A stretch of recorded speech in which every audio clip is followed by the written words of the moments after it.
Kebakaran menimpa belasan rumah di kawasan Benteng Atas, Kelurahan Benteng, Kecamatan Nusaniwe, Kota Ambon pada Senin 19 Mei 2025 dini hari sekira pukul 1 waktu Indonesia Timur.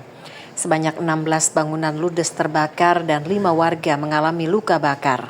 5 warga yang terluka, Berlin Serhalawan, Katrin Serhalawan, Oni Serhalawan, Angki Serhalawan, dan Kike Renyaan.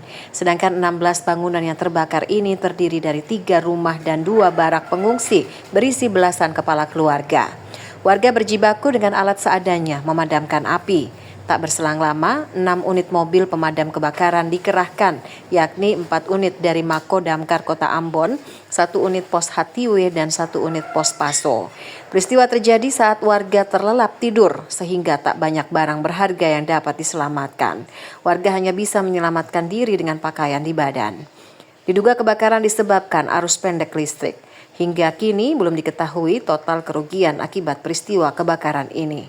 Christine Sipahelut, Conrala Halo, melaporkan.